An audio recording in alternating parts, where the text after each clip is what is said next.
안녕하세요. 여러분 잘 지냈어요? 한나쌤입니다. 여러분 중에서 아직도 한국어가 어렵다는 친구들이 있어서 오늘 이렇게 다시 찾아왔습니다.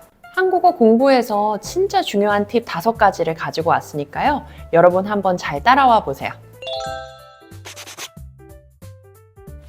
저는 10년 정도 한국어를 가르쳤습니다. 한국에서는 대안학교에서 일했었고요.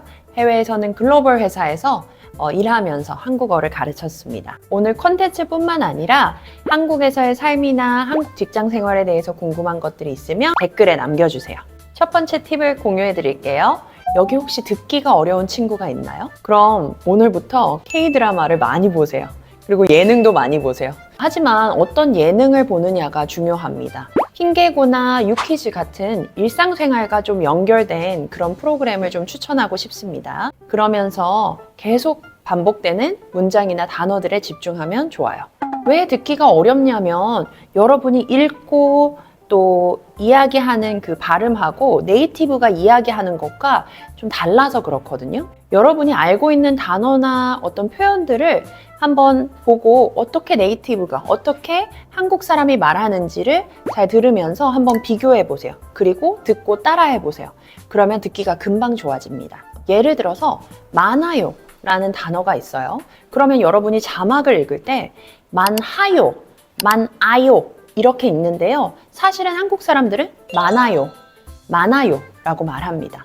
이런 것처럼 여러분이 자막으로 읽는 거하고 실제 말하는 것들을 잘 비교해서 듣고 한국 사람들이 어떻게 말하는지를 잘 들어보면서 듣기의 실력을 키울 수 있습니다. 다음 2번째 팁입니다. 여러분 혹시 여기 읽기가 어려운 친구가 있나요? 읽기가 어려운 이유는 읽고 나서 그 문장의 뜻을 찾아가는 게 어려워서 그래요. 보통 읽기를 어려워하는 친구들이 그 문장의 뜻을 이해하지 못해서 계속 읽다가 다시 돌아가서 읽고, 이런 경우에는 뜻을 일치시키는 연습을 하는 것이 중요합니다.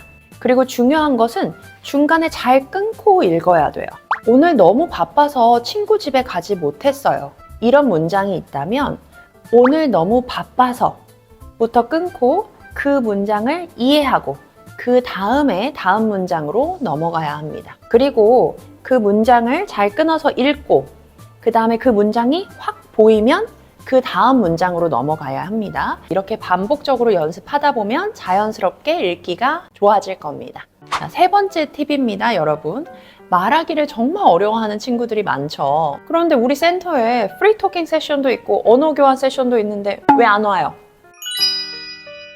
사실 말하기는 환경이 정말 중요하지만 여러분이 한국에 지금 살 수 없기 때문에 저는 혼잣말을 좀 추천하고 싶어요. 혼잣말이 무엇일까요? 여러분, 혼잣말은 그냥 혼자서 하는 말이에요. 그래서 여러분이 예능이나 뭐 영상을 보다가 기억에 남는 문장이 있으면 그냥 혼자 한번 따라서 말해보세요.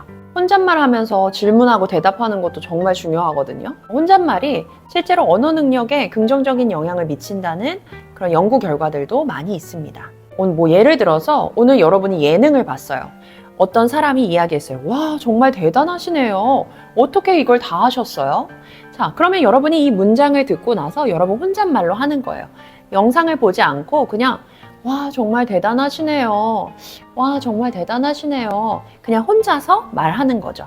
그러면서 계속 그 표현을 익히고 그 말하는 연습을 하다 보면 여러분이 그 상황이 됐을 때 자연스럽게 말하기가 나올 겁니다. 대신 욕은 하지 말기. 다음 팁 4번째가 있습니다. 여러분, 쓰기가 어려운 친구들도 많이 있어요. 쓰기는 정말 혼자 연습하는 게 쉽지 않아요. 그리고 또 학원에 가서 쓰기 연습하고 선생님한테 교정받고 확인받고 다시 와서 쓰고 하는 것들이 참 쉽지가 않죠. 쓰기는 사실 일기부터 시작하면 좋아요. 만약에 일기도 어렵다면 하루에 한 문장씩 쓰는 연습을 하는 것이 제일 좋습니다.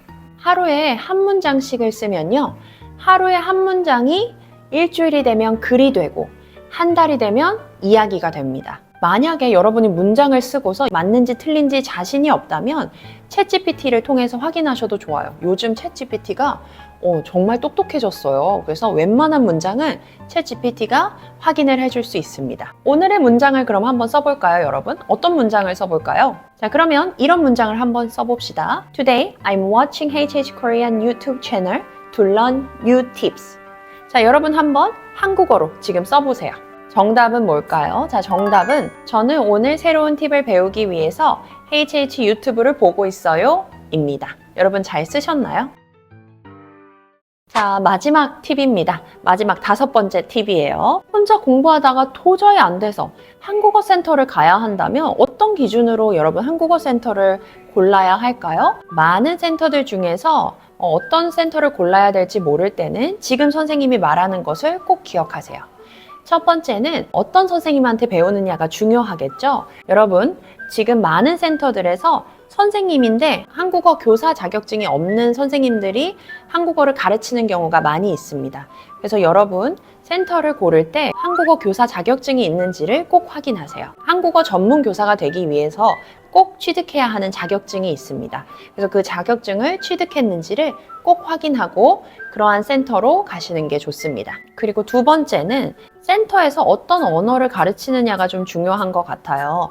어떤 센터에서 다양한 언어를 한꺼번에 가르치면 그 언어의 실라버스가 좀 공장형처럼 운영이 되기 때문에 여러분이 정말 어떤 언어를 체계적으로 배우고 싶다 하면 그 언어만을 전문적으로 하는 센터를 가는 것이 좋습니다. 그리고 세 번째로는 그 센터에서 수업 외에 어떤 활동이 있는지를 확인하는 것도 좀 중요한 것 같아요.